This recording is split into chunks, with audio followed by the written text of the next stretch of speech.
Hello dear student, welcome है आपका हमारे यूट्यूब चैनल बीकेटी केमिस्ट्री में। आज हम कोऑर्डिनेशन कंपाउंड की बैलेंस बॉन्ड थ्योरी का एक एक्सेप्शनल एग्जाम्पल डिस्कस करेंगे और ये बताएंगे आपको कि उस एक्सेप्शन का क्या रीजन है, क्यों एक्सेप्शन होता है, क्या हाइब्रिडाइजेशन होना चाहिए और निकल करके आता है। तो आइए एग्जाम्पल पर डिस्कस करते हैं। हमारा एग्जाम्पल है CuNH3 का होल 4+2। ठीक है, चलिए बैलेंस बॉन्ड थ्योरी को अप्लाई करते हैं, बीबीटी को अप्लाई करते हैं। तो हमने कॉपर लिखा और ऑक्सीडेशन नंबर हो जाएगी इस पर +2। ऑक्सीडेशन नंबर कैसे डायरेक्ट कैलकुलेट करेंगे इसका वीडियो मैं लिंक में दे दूंगा, आप देखिएगा मेरा वीडियो। ठीक है, कॉपर का एटॉमिक नंबर 29 होता है। अगर हम कॉन्फ़िगरेशन करें तो इसका होगा 4s1 3d10 एंड 4p0। आगे तक ले लेते हैं। फिर मैंने बोला था क्योंकि इलेक्ट्रॉन n-1d में जाते हैं इसलिए आप इसको 3d पहले लिखेंगे, फिर लिखेंगे 4s1 और फिर लिखेंगे क्या 4p0। ठीक है, चलिए कॉपर पर कौन सा चार्ज है +2। अब हमको 2 इलेक्ट्रॉन कम भी करने हैं तो सबसे पहले लोअर एनर्जी लेवल से कम करेंगे 4s से और एक इलेक्ट्रॉन यहां से कम हो जाएगा 3d से। तो बेटा ये हो गया तुम्हारे पास 3d9 4s0 एंड 4p0। ठीक है, आओ ऑर्बिटल्स बनाते हैं। D के पास होता है 5 ऑर्बिटल 1 2 3 4 5 6 7 8 9 इलेक्ट्रॉन और S के पास एक ऑर्बिटल इलेक्ट्रॉन 0 है। P के पास 3 ऑर्बिटल मतलब px py pz।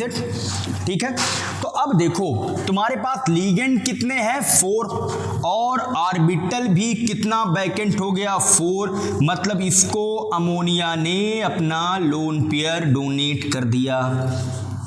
एक इनको दिया, एक इनको दिया, एक यहाँ पर अमोनिया इनको भी देगा, एक इनको भी देगा NH3।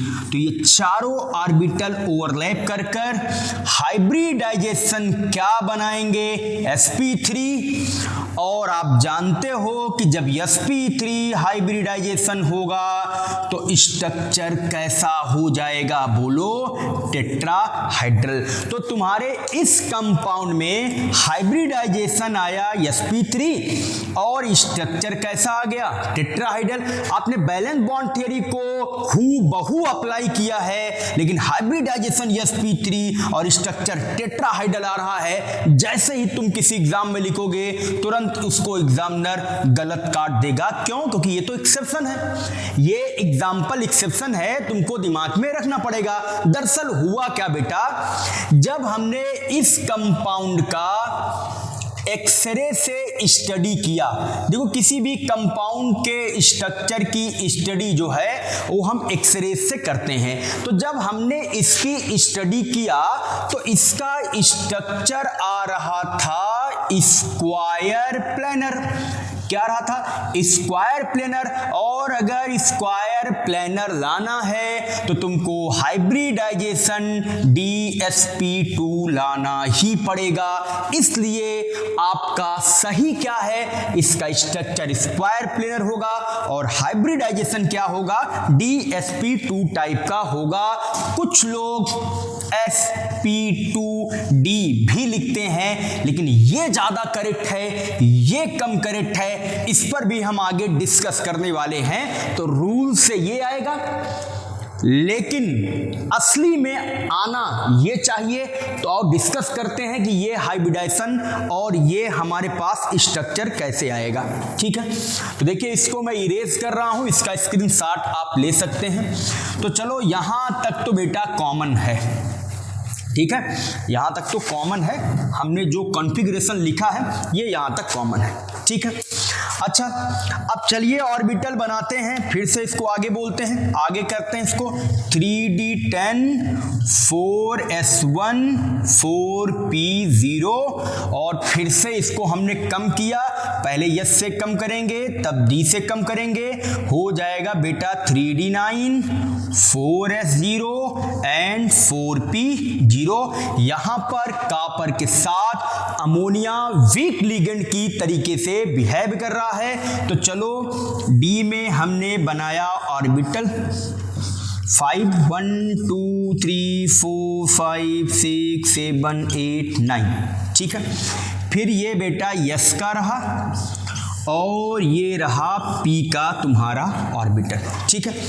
दरअसल अब होता क्या है, ये जो D का एक इलेक्ट्रॉन है ये एक्साइट होकर यहां पर चला जाता है। मतलब अब अगर मैं नया ऑर्बिटल बनाऊं तो उसमें कुछ ऐसा दिखाई पड़ेगा 1 2 3 4 1 2 3 4 5 6 7 8, ये 9 वाला वहां चला गया, ठीक है।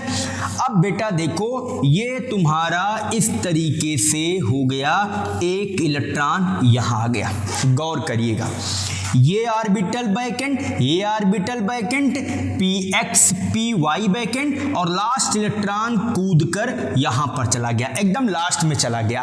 अब आगे से तुमको कितने ऑर्बिटल मिल रहे हैं जरा देखो, एक D का मिल रहा है, यहां पर एक अमोनिया आ जाएगा, एक यस का मिल रहा है, एक यहां पर अमोनिया आ जाएगा और दो इसके मिल रहे हैं, दो अमोनिया यहां पर आ जाएंगे, ठीक है। तो तुम्हारा क्या हो गया, हाइब्रिडाइजेशन DsP2 टाइप, क्या हो गया, DsP2 टाइप क्या हो गया, हाइब्रिडाइजेशन हो गया। तो देखिए हमारा हाइब्रिडाइजेशन क्या आ गया, DsP2 आ गया।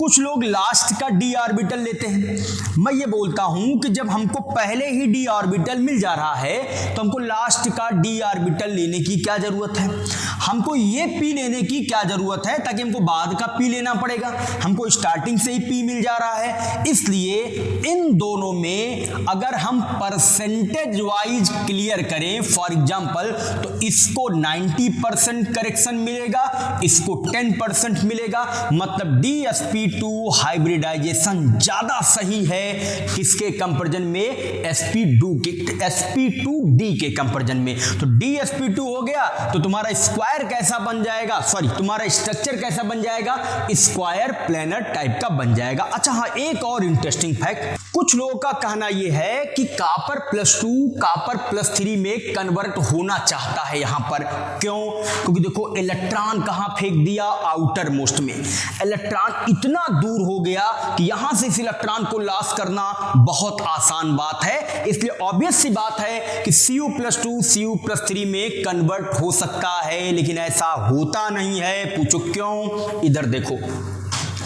3D सीरीज में जब बेटा लेफ्ट टू राइट बढ़ोगे, scandium, titanium, vanadium, chromium, manganese, iron, cobalt, nickel, copper, zinc, तो जिंक को तो छोड़ो, बोलो सेकंड लास्ट कौन मिल रहा है, कॉपर। तुम जानते हो कि लेफ्ट टू राइट जाएंगे तो क्या बढ़ता है, जेड इफेक्टिव इंक्रीज करता है, इंक्रीज किया करता जा रहा, कॉपर तक पहुंचते पहुंचते न्यूक्लियस की पावर मतलब जेड इफेक्टिव बहुत मजबूत हो गई। जिसका जेड इफेक्टिव ज्यादा है वो अपने इलेक्ट्रॉनों को बांधे रखेगा, बॉन्डेड रखेगा, अंदर खींचे रहेगा, इजली इलेक्ट्रॉन को लॉस नहीं होने देगा। मीन Cu+2 Cu+3 में इस एग्जाम्पल में कन्वर्ट नहीं हो सकता, इस बात का जरूर ध्यान दीजिएगा। तो आज हमने डिस्कस किया एक फेमस एकमात्र एग्जाम्पल जो बैलेंस बॉन्ड थियरी में बहुत इंपॉर्टेंट है। हाइब्रिडाइजेशन निकल कर कैसा आता है, sp3, ओरिजिनल कैसा होता है, DsP2, स्ट्रक्चर आता कैसा है, टेट्राहाइड्रल, होना कैसा चाहिए, स्क्वायर प्लेनर, कैसा होना चाहिए, स्क्वायर प्लेनर टाइप का होना चाहिए। Thank you for watching BKT chemistry.